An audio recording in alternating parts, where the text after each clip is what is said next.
In-person question, Jacob. Hi, Jess and Lou. Thanks for taking the time to chat with us after the match. Just both of you, your initial thoughts on the team's performance today. I think honestly, we're just making really kind of naive and kind of inexperienced mistakes at really important moments of the match. And they're costing us goals right now. This isn't the only game that it's happened. Bay with set play goals. And I think we just have to really just be like better at that and honest with each other and honest with ourselves about why that is happening. Where's the lapse? Is it concentration? Is it focus? Is it understanding what we're doing, where we're supposed to be? And I think then, you know, the game changes. I mean, they scored, how early was it? Anybody ever? Fourth minute. Like, we cannot be conceding a goal in the fourth minute. Completely changes the game, right? I think for the majority of the game, we were playing well and we'd move the ball well, but I mean, it doesn't really matter if you're conceding goals in the fourth minute, and goals change games, right? I mean, second half, I thought we were so much better, and we have to have a look at why are we having the same game plan in the first half and the second half, and that's kind of happening. And we're the only ones that can change that. Like, that's on us, right?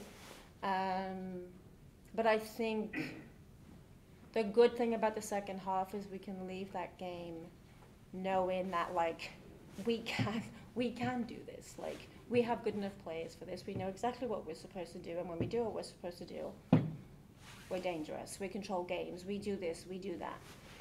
And we just have to get back together, get on the training field, and really kind of just push through this moment right now. And we're the only ones that can do that together.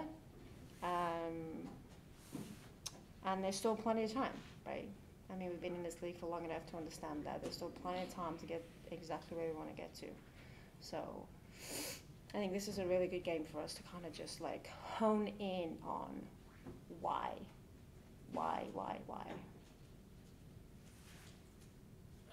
Speaking of the second half, where the team just looked better overall, outside of Ziara's amazing strike, Emery Adames gets her first start, goes 77 minutes, has some moments during the second half, creating a shot that maybe bad luck, gets cleared on the goal line. Just for both of you, like, what have you seen from her in terms of her progress, being as the youngest player on the team, and just continual growth and her potential? Yeah, I think Emery's has a really bright future. She's raw right now. She's able to go in and play pretty freely, and I think for us right now, in terms of trying to figure out what we want to do, that gives her time and space to do that. But I think she's been great. She's young. She's come in. She's coachable, is listening, and trying to make an impact. And I think that's something that we can appreciate from her. And I think moving forward, being able to just look at these games and continue to grow from that. And I think she will be able to do that for us. Thank you both. Thanks for the time, y'all. Lou, for assuming that you share the same thoughts as far as Jess in this moment that you're in, I'm kind of wondering how challenging y'all are finding it to get out of this moment as far as the streak or getting kind of things to come together versus past years when you may have had some hurdles to overcome. Yeah, I feel like this is sport in general right now. I think,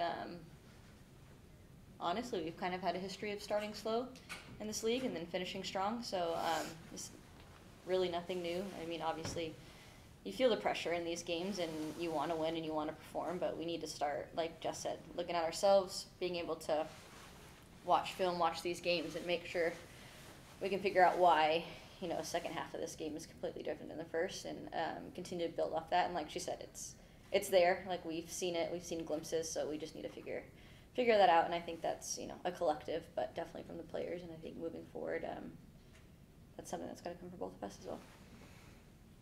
So this is the second time playing Chicago. What are a couple takeaways that the team took from the first match that the squad still had trouble figuring out on how to break down this Chicago team? counterattack. We talk about it all the time, and scored goals last time away in Chicago, and they scored the same goals this game. So for me, that's not a tactical, it's not a coaching thing. That's a mentality and a player thing. So we just got to continue to look at ourselves to figure that out. But yeah, I mean, we know their threats. Mal's one of the best in the world to do it. So, you know, if you can kind of shut her down, I think this game goes differently. And we didn't quite do that today. Do you think you had trouble connecting at all with the other with each other, right, in the field? And I noticed later in the game it seemed like you were working together more. But do you think this sort of lack of connection affected the game a lot, or if so, how so? Honestly, I don't really feel that.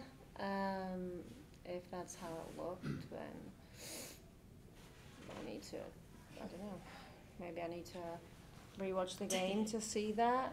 Honestly, it didn't feel like that. It just felt like, you know, Chicago were kind of the same as last time. They kind of really hunker down and defend really well in their own kind of half.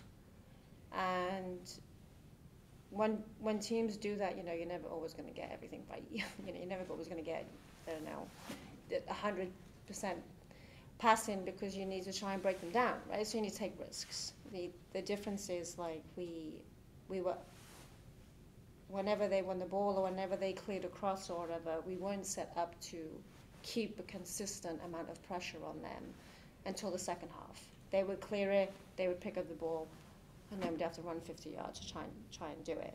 So that probably looks like that way, that there's no connection, but I feel like we were really kind of in decent areas for a lot of time.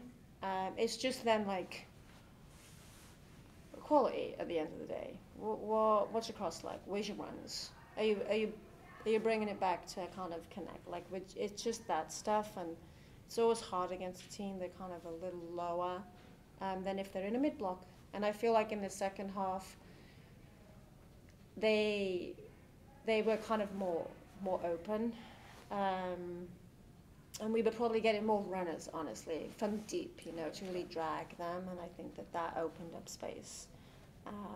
But we really kind of need to look at what final third looks like when a team kind of drop off, just in case we can't rely on bangers every week to get us out of some trouble. So no, to get short answer, no, I don't feel like that. Like, I understand what we're doing and how we're doing it and why it's breaking down and all that kind of stuff.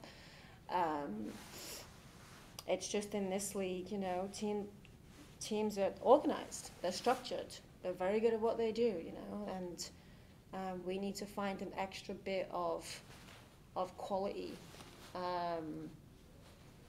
when that happens. You know, that was the difference today. So, Jess, you mentioned specifically the attack looked better in the second half. It felt like your involvement in the build-up, in the attack, was a part of that. Was that part of like a halftime adjustment, or is that just kind of the flow of the game coming to you? You know, I don't really know. I feel like I was just really, honestly, just pissed off at what was going on, but I also feel like we definitely went out with a lot more energy, I would say, just from we're 2-0 down, a little bit more aggressive with our press, and kind of being able to win the ball, you know, higher up. You win the ball higher up, then your midfielders can get the ball higher up, and it has a knock-on effect, right? And so I think, honestly, it was more about that than anything else. I was probably supposed to do that for 90 minutes, but thanks. At least I know I did it for 45. We'll take the last one from Nika. To close it out, because it was Ivory's first NWSL start in the regular season, I want to get both of your thoughts on her overall performance today.